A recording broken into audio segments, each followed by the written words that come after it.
Luar biasa.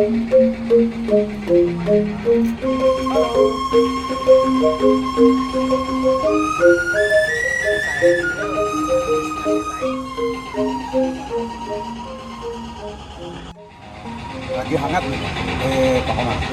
Nah, menjelang Aci Gumang tahun 2024 ini, saya melihat ada gerakan tersambung dari kelompok yang mengatasnamakan masyarakat untuk membuat Paruman Kerama tanggal 9 Oktober 2024 sebelum Aci Gumang. Nah, menurut pendapat Pak Kemang gimana? Kalau menurut pendapat dia, ini kan sudah meningkat sekali ya. Sabah Gumang itu kan tanggal 16. Ini rencana pergerakan tanggal 9, kalau nggak salah, menanyakan masalah penambahan 10 hektar. Harusnya dia kan menanggapi sebagai pengusaha seperti bilang tadi. Memang investasi ini memang sangat diperlukan. Kalau memang menyangkut tidak kepercayaan masalah keuangan desa, pemasukan desa, itu kan sudah ada BPK desa, bisa ditanyakan ke desa, duduk bersama, ada rapat-rapat di sana. Silakan, jangan alasan itu dipakai dasar untuk menanyakan uangnya belum saatnya. Ayo gotong royong dulu, gotong royong sukseskan. Ini kan kita sebagai tuan rumah, begitu bangganya manca desa Rumaket untuk mensukseskan Aci. Dan harusnya ya Loban Desa yang masih punya ya pergerakan ini kan ya Loban Desa, terus Mas Yase ya sebagai tokoh lah, tokoh 30 tahun memimpin ini harusnya dia bilang ya lewat HP lah, lewat media. Kalau dia kan sarankan begitu, artinya udah sukseskanlah Aci Gumang, jangan ada gini setelah Aci itu silahkan lagi sukseskan Aci kan luar biasa gini, jangan udah termasuk ini bunuh diri loh masalah investasi ini, karena sudah memimpin 30 tahun itu dia bikin asa dari tahun 90, dari awal memimpin kan mangkrak kan sampai sekarang tidak pernah ada gejolak. Terus di New Hawit ini 2 tempat dikontrakan oleh Tian Desa dan Mas Yas. Terus kalau ini terus dipakai, ya pastinya kan ada gesekan di sana, takutnya kan Loban Desa dan Mas Yas ini yang kena dampaknya nanti, kena asutan ini, karena investasi ini memang benar-benar dibutuhkan membangun Karangasem, apalagi di desa sendiri. Ini bunuh diri loh, sampai menggagalkan apalagi investasi ini kalau terus begini-gini ke Karangasem sebenarnya harus marah sebenarnya, apalagi desa sendiri harus marah sekali dia sebenarnya kan. Pajak daerah ini kan caranya ekonomi itu luar biasa. Nggak tahu nih kan kena pengaruh apa gitu.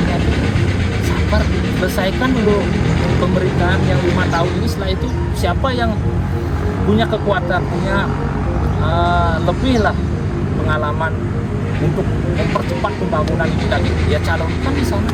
Kan ini baru jalan ini recok. Jangan udah ini laporan ini capek, harusnya bersatu. Kita asal itu maka satukan untuk menggugat itulah, jangan yang sudah jalan digugat itu.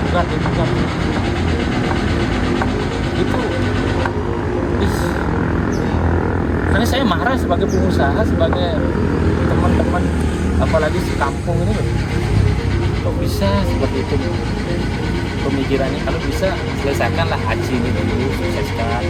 Ayo gotong royong. Kalau tidak bisa ikut gotong royong, kita tak maksa. Jangan sukseskan Aci ini. Desa sudah umur 60-an, terus Mas Wiase juga sudah 60-an. Apa sih yang ada di desa ini? Ayo satukan desa ini, satukan. Udah berapa kali tuh bikin paten tani, recoran, aci memang juga dibilang seperti itu. Kasihan nama-nama jeruk awam ini dirusak gara-gara ini akun-akun bodong ini yang dipakai ini. Orangnya nggak bener, kalau udah akunnya udah ada bodong udah nggak bener. Padahal investasi ini ditolak itu sudah, malu udah 30 tahunan menolak investasi karena dia orasi di dalam di depan rumah ini yang di Acimanggu ini udah berapa kalau dipanggil bisa ada lah bekal orang kita itu kan pasti akan dipanggil yang ke atas, dia cuma mengingatkan aja kasih yang terbaik buat desa itu aja sih satukan bangun desa ini. Kalau sudah memang punya kemampuan, punya pengalaman, satukan, jangan diracun.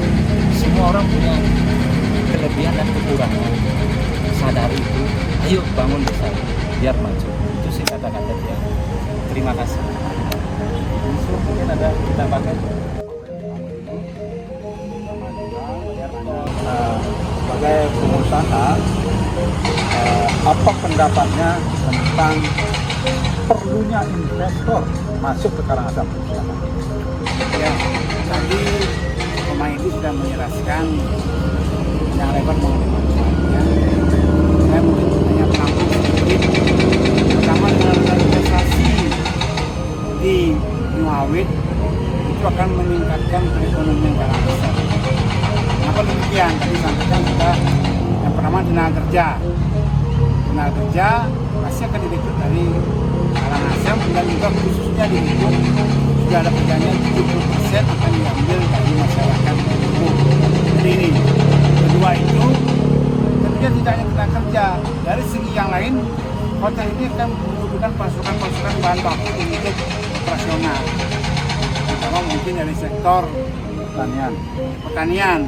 Dia akan disupport bahan baku pangan di sana gitu.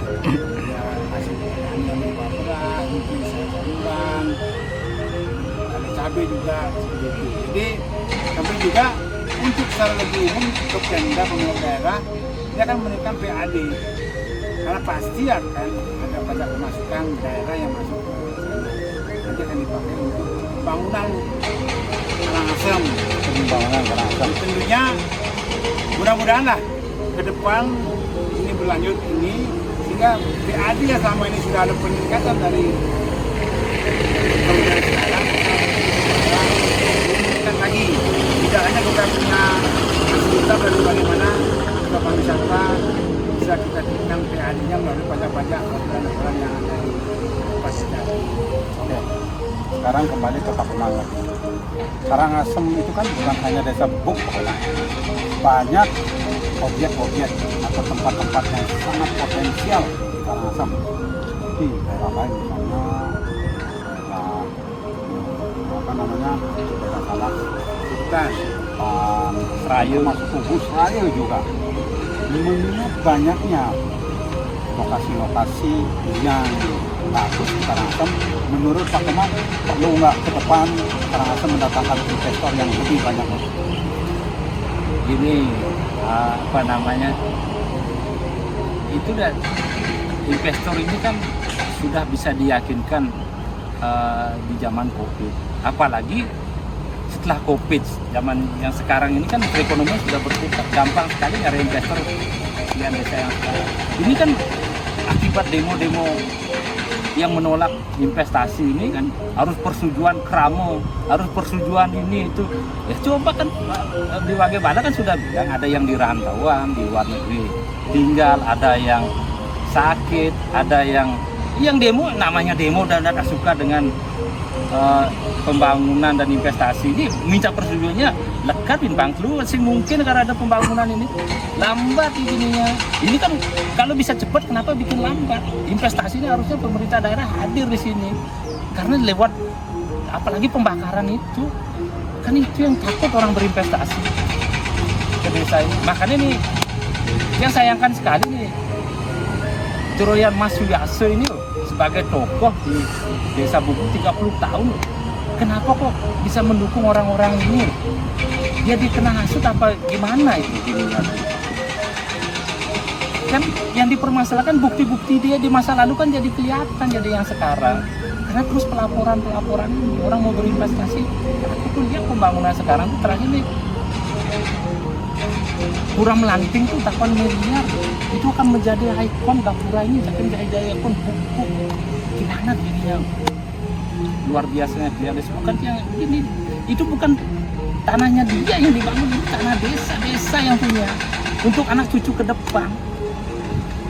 Makanya anak-anak kita disekolahkan, dididik, diapakan itu dipersiapkan dari sekarang biar bisa berkompetisi di desa sendiri. Cari dase bubuk punya, Pasir Kelot bubuk punya, Bias Putih bubuk punya, pemandangan luar biasa. Orang sudah senang sekali berinvestasi ini. Hampir banyak loh bilang gara-gara ini. Nah, sekarang kan ini sudah mau apa nih? Kagetan sekali sebenarnya sebagai pengusaha ini. Udah memang benar-benar orang memang benar-benar siapa sih orang calon kepala daerah sekarang lah. Kalau deket-deket dengan orang yang menolak investasi ini, jangan ada dipilih, nggak mungkin maju Karangasem, nggak mungkin. Karena investasi ditolak, gimana mau ada pemasukan dan pajak daerah? Itu cuma bullshit itu ngomong-ngomong ininya. Kalau tanpa investasi bisa meyakinkan investor dan membangun Karangasem ini baru cepat dia gini. Apalagi ditunjang dengan pusat untuk Karangasem ini loh, bagian timur biar berkembang, biar merata pembangunannya. Kita udah diakses perizinan apa dipermudah, harusnya manfaatkan itu dilakukan investor. Kita bagus sekali. Oke Pak Su, sekarang Pak Sutama, menurut Pak Sutama sebagai pengusaha di Karangasem, tanyanya Mas Sutama, pentingkah Karangasem mendatangkan investor lebih banyak lagi? Menurut saya itu sangat penting.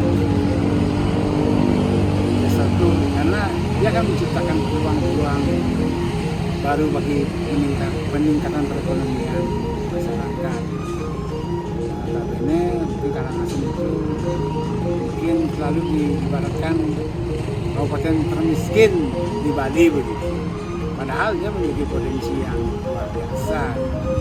Jadi kita ubah paradigma ini sehingga kebanyakan dari warga kita kalau bekerja harus merantau ke tempat lain, ke pasar yang paling dekat mungkin, atau mungkin ke tempat-tempat lain sampai ke luar negeri mungkin. Dan pengembangan potensi di Karangasem dan investor yang masuk ke sini Karangasem ini akan menimbulkan manfaat efek yang muncul dari adanya investasi di Karangasem dan meningkatkan perekonomian Karangasem bagi masyarakatnya, meningkatkan warga adik. Kalau sudah ini berkembang, kesejahteraan. Oke, tadi sudah dijelaskan nih sama teman-teman. Nah, sekarang nih pertanyaan saya yang terakhir nih kepada Pak Kumang, pertama sebagai pengusaha muda yang sukses di Karangasem.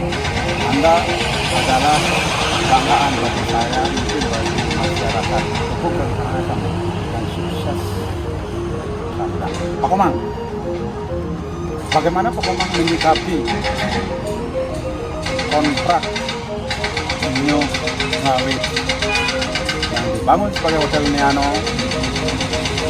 saat ini? Apa efeknya sebagai pengusaha muda? Sudut pandangnya bagaimana? Silakan. Dia pengusahanya kan bukan di desa Bubuk, yang usahanya di bidang toko bangunan dan properti di Badung. Dia melihat Badung ini kan sudah kredit sekali. Nah, dari pusat sudah izin itu sudah mau ditiadakan di wilayah selatan ini karena sudah saking produknya. Malah dari pusat mengarahkan investasinya ke arah timur Karangasem supaya lebih merata. Supaya lebih merata pembangunan di Bali, tidak tumpang tindih. Dengan adanya program itu kan kesempatan warga Karangasem terutama itu mencari sebanyak-banyaknya potensi untuk menarik investor. Nah, pilihan desa yang sekarang zaman COVID loh dia bisa meyakinkan investor ini. Kan luar biasa kalau tanpa pengalaman itu dengan harga tinggi loh. Sedangkan kita membutuhkan sekali 5 juta yang tadi itu sudah ayo biar bisa cepat bangun. Karena pilihan desa senang sekali membangun untuk mempercepat keterlambatan di desa itu. Nah, artinya dengan investasi ini harusnya Karangasem itu gimana? Semakin gencarnya semakin banyak yang membangun, pajak-pajak daerah itu semakin banyak masuk ke Karangasem. Nah, seperti Badung kan dana-dana hibah karena udah banyak pemasukan ke daerah, makanya bisa bikin program. Kalau sudah banyak masuk, jadi program apapun bisa jadi. Kalau sudah ada sumber-sumber pendapatan, bisa dari pendapatan itu kan bikin ya kayak sekarang kan bisa bikin wahana-wahana yang membangun pariwisata dengan adanya villa, pembangunan hotel itu bukan itu aja di sektor pariwisata yang Oke, terima kasih Pak Komang. Jadi tantangannya sangat luar biasa. Terima kasih atas waktu. Jadi saya menyimpulkan di sini dan apa yang disampaikan oleh Pak Komang tadi, mari kita fokus untuk Nyangre Aci Bumang 2024 dulu. Nah, kalaupun ada permasalahan tentang kontrak di Nyongawet, itu bisa disampaikan setelah Aci Nusa Berkembang. Jadi masyarakat tidak terganggu, masyarakat tidak terprovokasi dengan adanya gerakan tersebut. Nah, di sini juga saya ingin mengajak, mari kita sukseskan Aci Bumang 2024. Semoga kita rahayu bersama-sama. Om Santi Santi Santi.